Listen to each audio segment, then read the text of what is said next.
Και πάλι μαζί αγαπημένοι μου φίλοι και φίλες, σήμερα Μιχάλη μου θα κάνω όχι λεμονάδα, κίτρομιλάδα. Συνταγές από την Ελίζα, σίγουρη επιτυχία. Είναι φανταστική, μαζέψαμε αρκετά κιτρόμιλα που θα έκαναμε τη ζαλατίνα και επειδή ήταν ωραία πασόφυλλα, πασόπετσα όπως τα λέμε, είμαστε στη διαδικασία τώρα να ξυπικρίσουμε το κιτρόμιλο για να κάνουμε γλυκό. Τη ζαλατίνα μας την έχουμε έτοιμη για τις γιορτές και επερίσσεψε μας και χυμός από το ανεράντια. Εμείς στην Κύπρο τα λέμε κιτρόμιλα.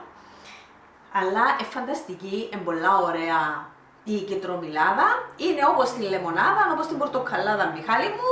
Σκουός, δηλαδή χυμός μαζί με ζάχαρη, γίνεται παχύρευστος. Τον οποίο αραιώνουμε με νερό και πίνουμε. Ακριβώς όπως πίνουμε τη λεμονάδα. Αλλά έχει εξαιρετικό άρωμα. Όσες φίλες μου και φίλοι μου δεν το έκαμετε, δοκιμάστε το και θα με θυμηθείτε. Ειλικρινά. Ναι. Τα υλικά μας θα βάλω 1 λίτρο χυμό με 1 κιλό ζάχαρη. Άρα για κάθε λίτρο χυμού από κιτρόμιλα, από νεράντια, ναι, βάζεις 1 κιλό ζάχαρη. Ακριβώς. Είναι αναλογία, είναι 1 προς 1. Μπράβο. Είναι το λίτρο μου και μια συσκευασία. Η ζάχαρη είναι 1 κιλό και θα τη ρίξω όλη μέσα. Λίγη θα την ανακατεύω. Δεν τη βράζω φίλες μου, θα ρίξω τη ζάχαρη μέσα και κατά διαστήματα, Μιχάλη, θα πηγαίνω να το ανακατεύω. Το βάλα μέσα σε κατσαρόλα για να έχω χώρο, όχι για να την υβράσω. Όπως και τη λεμονάδα μου δεν την υβράζω. Και γίνεται εξαιρετικότατη. Εξαιρετική, μένει το άρωμα της. Άμα βράσει, χάνει και τις βιταμίνες της, Μιχάλη, αλλά υστερεί και από το άρωμα. Τώρα έχει πάρα πολλά νεράντια φίλες μου, κιτρόμιλα, παντού μπορείτε να βρείτε και να τα αξιοποιήσετε. Πολλά ωραίο ποτό για να γίνει παχύρευστη και θα την αραιώνουμε με νερό όταν την πίνουμε. Όσο θέλουμε γλυκιά, την πίνουμε. Ναι, είναι θέμα μετά πόσο νερό θα προσθέσεις. Μπράβο. Σε πόσο είναι κιτρομιλάδα. Να δείτε τον Μιχάλη, μπορεί να τη δοκιμάσει. Είναι όπως τη λεμονάδα, την πορτοκαλάδα. Φίλες μου, ανακατεύω την καλά, αλλά έτσι να λιώσει τώρα. Ναι. Θέλει κάποιες ώρες, πρέπει να δω ότι πάνω στο ξύλινο μου το κουτάλι δεν έχει κόκκου ζάχαρη, για να σιγουρευτώ ότι έλειωσε η ζαχαρίτσα μου. Ναι. Παίρνει κάποιες ώρες δείχνουμε και στη λεμονάδα. Και κάτι άλλο, όπως λέω και στη λεμονάδα, πρέπει να είναι φρέσκος ο χυμός. Ναι. Ο χυμός από τα εσπεριδοειδή πρέπει να χρησιμοποιείται όσο το δυνατόν πιο γρήγορα. Τίποτε άλλο δεν προσθέτω, διότι το νεράντζι έχει ωραίο άρωμα από μόνον του. Αφού το βάζουμε για να αρωματίσουμε κέικ, το τρίμα που βγάζουμε απ' έξω. Επίσης, φίλες μου, θα ήθελα να σας πω ότι εγώ φυλάω και στην κατάψυξη μικρές μπουκάλες. Χρησιμοποιώ που κάνω την αυγολέμονη μου, έχω συνταγή με την αυγολέμονη, που κάνω τη σούπα λουβάνα, πάλι βάλω κιτρόμιλο, τα γιουβαρλάκια, Μιχάλη. Οπότε τώρα θα τα αφήσεις και θα ξανάρθεις μετά να το ανακατέψεις μερικές φορές μέχρι να διαλυθεί. Ναι, για να συνεχίσουμε. Ναι, μπράβο, να νιώσω ότι δεν έχει κόκκους ζάχαρης μέσα. Ωραία. Εντάξει, είναι η πρώτη φορά να την ανακατώσουμε καλά. Ωραία. Και να προχωρήσουμε. Συνεχίζουμε, φίλοι μου, με την κιτρομιλάδα μας. Έτοιμη. Την ανακάτευα κατά διαστήματα. Διαλύθηκε η ζαχαρίτσα μας. Νάτι.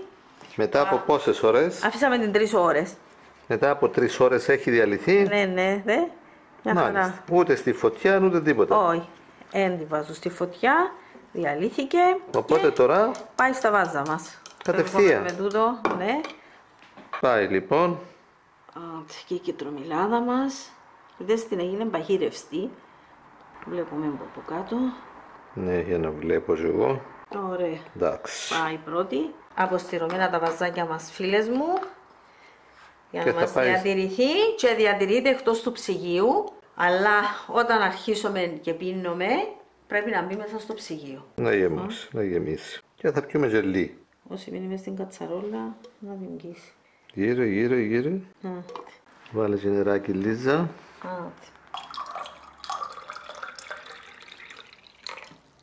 Ωραία. φέρνω το χρώμα της. Ωραία. Ωραίο χρώμα να είναι. Στην υγεία σας φίλοι και φίλες, κίτρο-μυλάδα από χυμών νεραντζών, εξαιρετικότατη από την Ελίζα. Έχω πιει και προηγουμένως, εις υγεία σας. Περιμένουμε εντυπώσεις.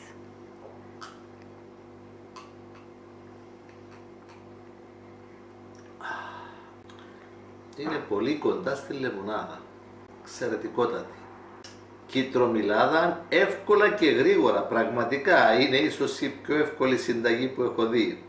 Με δύο υλικά. Απολαύστε τη, γράψτε μας τα σχόλια σας, γραφτείτε και στο κανάλι μας, δώστε και ένα like, πατήστε και το κουδουνάκι και να είστε καλά. Καλές γιορτές σε όλους.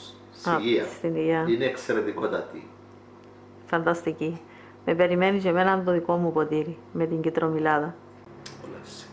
Εμένα μ' αρέσουν κιόλας και η λεμονάδα και η πορτοκαλάδα και η κιτρομυλάδα γνήσια και η ναντορινάδα. Χυμός από εσπεριδοειδή μ' αρέσουν πάρα πολύ. Να είστε καλά. Μιχάλης απολαμβάνει κίτρομυλάδα. Κανείς δεν θα πιστέψει ότι πίνω 2 ποτήρια. Εντάξει, είναι ελαφριά, ωραία, δροσιστική. Μιχάλη μου, μπορεί και με ζεστό νερό να, σαν τσαγάκι.